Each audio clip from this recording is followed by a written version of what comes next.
Initially, it was quite exciting to be part of all these groups, but then you just ended up realizing that most of these groups are actually wasting your time because multitudes of good morning messages, good afternoon messages.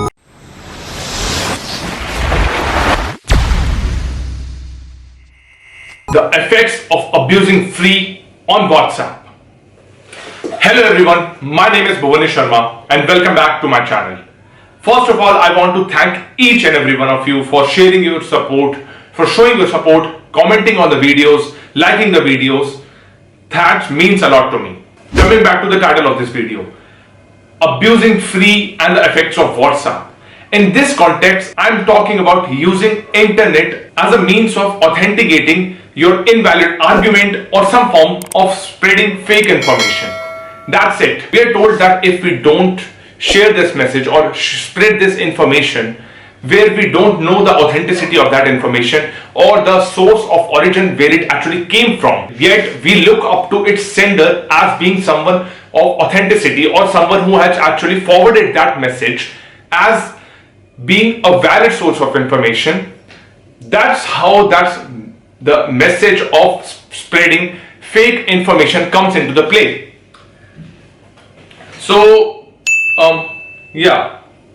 one second.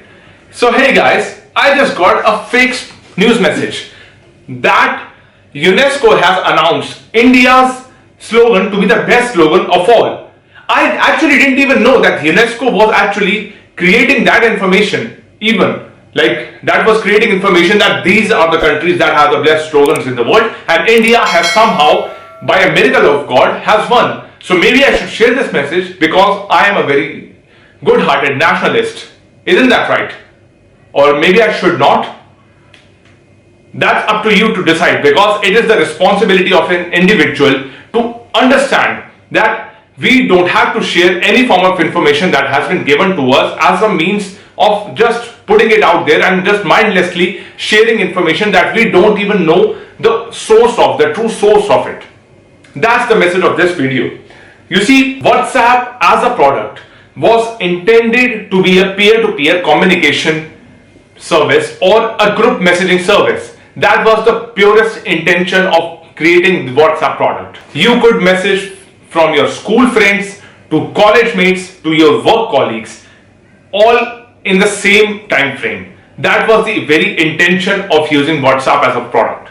Then it just got popular and the ability to forward messages to multiple groups came in. That was added on as a feature later on. Initially, it was quite exciting to be part of all these groups, but then you just ended up realizing that most of these groups are actually wasting your time because multitudes of good morning messages, good afternoon messages, good evening messages, or some really bad jokes were being forwarded, and you realize that you are more or less are wasting your time spending on this app reading up all of these barricade of messages that you don't even have to.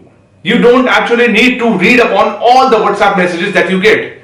So more or less the productive people or people you look up to as leaders, they either end up quit themselves from these group messages that are constantly being forwarded, or they just simply put them on mute to actually mute this unnecessary chatter that has been building up. Now, the worst part of using WhatsApp as a product for free service is people started sharing fake messages like the one I just showed you before, where they were actually intended to create chaos, spread panic, and make people take unnecessary actions or unnecessary decisions. In India, specifically, like right now I'm talking about India, message forwarding to groups is limited to a specific number. Whereas on a global scale, on every user that is using the WhatsApp product, there's no such limitation. Do you know why is that? Because people were abusing this ability to continuously keep on forwarding messages by spamming, by sharing unnecessary fake hate speech, violence, or even some kind of fake remedies that actually don't have any form of meaning or some form of substance behind it. The people of WhatsApp wanted to acquire users by building a free product and providing a free messaging service to its all end users. and then later on monetizing on all these acquired users throughout the globe. That was the intentional capability for WhatsApp. By offering the product in India for free, they ended up paying a much more higher price that they had actually intended for, because of the repercussions of sharing all these fake messages and forwarding these fake messages. Had they charged a subscription fee for using WhatsApp, or maybe they decide that they are going to charge a subscription fee for using WhatsApp, majority of their end users, especially in India, are going to stop using the app, and their app users will drop down significantly. With that, I am saying 70 to 75% of their end users are in India. So they will leave the app almost immediately the moment that they realize that they'll have to pay.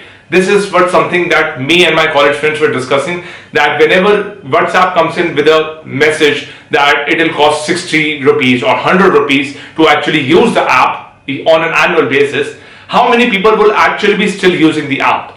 That was the intention behind it, and maybe it might happen, it might not happen. Moreover, I just recently saw an ad campaign by Sane Prajakta Kohli, where she was actually creating awareness for not sharing these messages, where she was creating awareness on how to actually use the platform, the WhatsApp platform essentially. And WhatsApp now has to resort to using TV advertisement or TV as a medium to share awareness about how to use the product to its end users. More or less, advertisements are made to get some more users or create awareness towards a new product that is coming in. But here the situation is in reverse. They have to educate each and everyone in their masses to tell them how they can actually use the product. This is the game right now. See, I want to ask you, is it the responsibility of WhatsApp or the people who work for WhatsApp to create awareness to how to actually be able to use the product, or is it the responsibility of an individual on himself, him or herself, to understand how we can ethically and religiously use the product cautiously, so that we don't actually end up becoming WhatsApp victim of it by all the fake news that has been spread or false information that has no authenticated proof whatsoever.